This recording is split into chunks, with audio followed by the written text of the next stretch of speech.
Assalamualaikum warahmatullahi wabarakatuh. Di sini saya Nurlaila Khairul Malah dan teman saya Devira Intan Elok Faikoh akan mempresentasikan tentang katabolisme protein. Katabolisme protein sendiri yaitu proses pemecahan protein menjadi asam amino dan senyawa turunan sederhana untuk transportasi ke dalam sel melalui membran plasma dan akhirnya untuk polimerisasi menjadi protein baru melalui penggunaan asam ribonukleat atau RNA dan ribosom.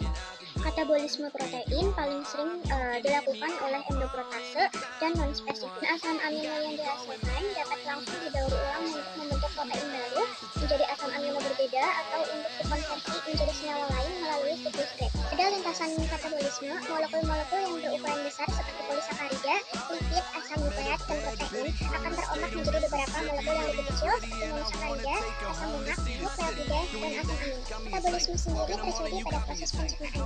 Sel-sel makhluk hidup melakukan katabolisme untuk mendapatkan energi supaya bisa bergerak, supaya bisa menghangatkan tubuh, dan juga untuk bekerja. Selain untuk memecah protein, katabolisme juga bisa untuk memecah glikogen menjadi glukosa yang kemudian akan melalui proses yang dinamakan lipolisis. Dan energi yang dihasilkan dari proses itu akan disimpan sebagai molekul adenosin trifosfate atau ATP.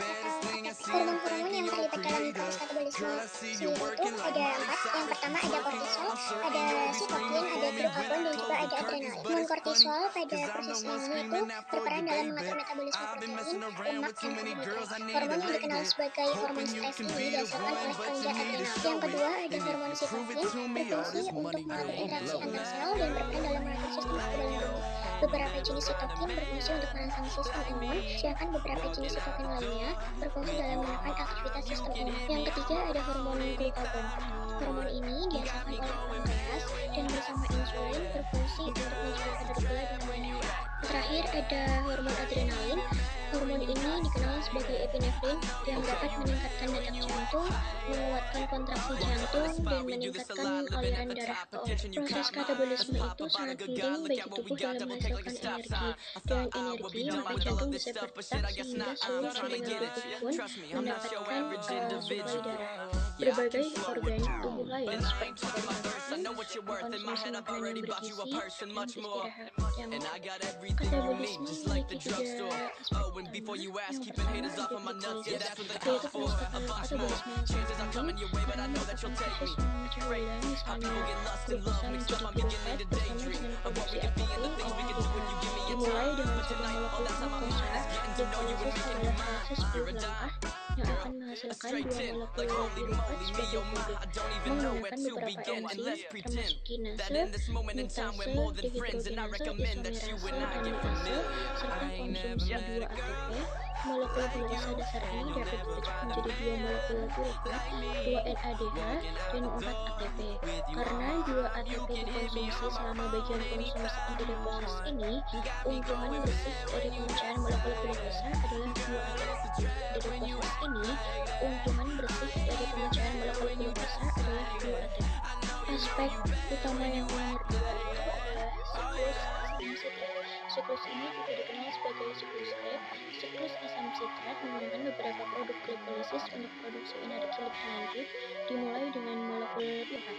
Sekali lagi, enzim memainkan peran kunci dalam memanipulasi molekul pirufat dan mengikatnya dengan molekul lain untuk melepaskan energi dengan cara yang terkontrol dan melanggengkan siklus.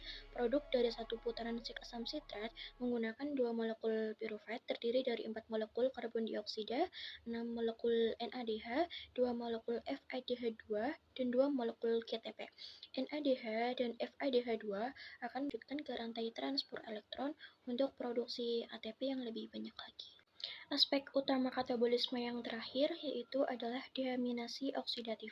Protein biasanya dipecah dan digunakan sebagai substrat untuk pengembangan molekul lebih lanjut atau proses anabolik.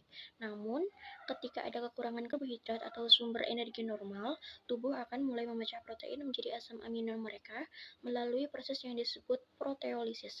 Tidak seperti sumber energi lainnya, asam amino memiliki nitrogen sehingga diperlukan proses katabolik yang beda deaminasi oksidatif. Ketika gugus nitrogen dihilangkan, kerangka karbon dasar tertinggal yang dikenal sebagai ketoasid mirip dengan molekul glukosa normal.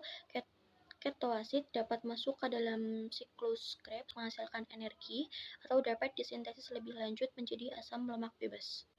Amonia adalah produk sampingan dari jenis deaminase ini yang baik-baik saja dalam jumlah kecil tetapi kadar tinggi menyebabkan beracun.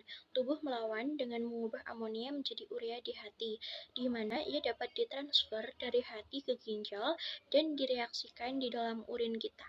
Tahapan katabolisme dibagi menjadi 4. Yang pertama, tahapan glikolisis. Glikolisis berasal dari dua kata, yaitu glukosa yang berarti gula dan lisis yang berarti pemecahan glukosa.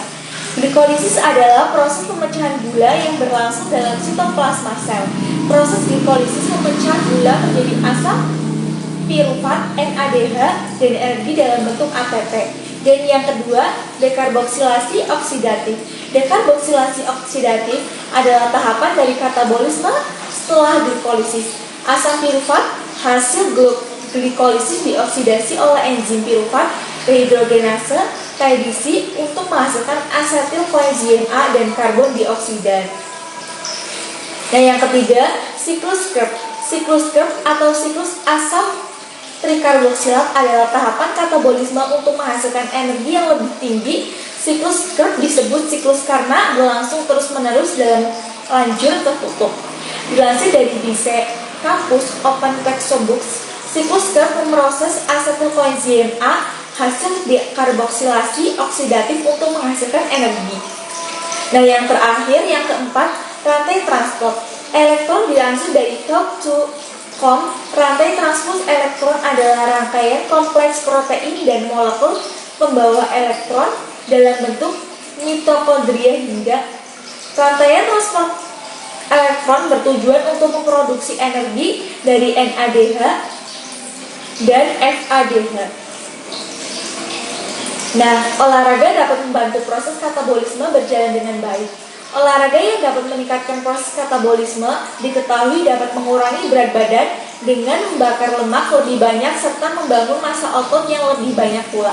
Kadang, proses-proses katabolisme ini sering dijadikan acuan apakah tubuh bisa menghasilkan atau menambah berat badan dengan cepat atau tidak. Oleh olahraga katabolis seperti bersepeda, renang, dan berlari seperti menjadi latihan yang bermanfaat untuk kesehatan tubuh, terutama jantung. Nah, ada juga loh penyebab katabolisme berjalan dengan lambat. Nah, yang pertama itu kurang beraktivitas. Katabolisme adalah proses menghasilkan energi. Olahraga membantu proses itu berjalan dengan lebih cepat. Ketika tidak banyak bergerak, tubuh akan lebih sedikit atau lebih lambat dalam membakar karbohidrat sehingga energi yang tercipta pun akan lebih sedikit. Nah, yang kedua, kekurangan kalori. Membatasi jumlah asupan seringkali dipilih sebagai salah satu cara menurunkan berat badan. Contohnya kayak diet terlalu ketat gitu ya. Padahal makan terlalu sedikit dapat membuat proses katabolik dan anabolik menurun. Akibatnya tubuh tidak bisa menghasilkan energi seperti semestinya. Nah, saat menurunkan total asupan kalori menjadi sangat sedikit dari biasanya, tubuh akan menganggap seseorang sedang kelaparan. Dalam kondisi itu, tubuh akan memperlambat membakar kalori dalam tubuh. Nah, yang ketiga, kurang tidur. Kurang tidur juga dapat meningkatkan resiko terhadap berbagai macam penyakit dan juga kelelahan di keesokan harinya. Selain itu, beberapa peneliti juga telah menunjukkan bahwa kekurangan tidur dapat memperlambat metabolisme dan dapat menyebabkan kenaikan berat badan.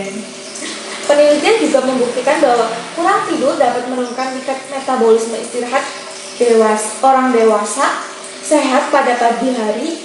Kurang tidur dapat membuat metabolisme karbohidrat dalam tubuh terganggu, sehingga saat bangun tidur, tubuh masih mempunyai kadar gula darah yang tinggi. Kadar gula darah yang tinggi menunjukkan bahwa glukosa yang seharusnya dipecah menjadi energi dalam tubuh tetap mengalir bebas dalam aliran darah.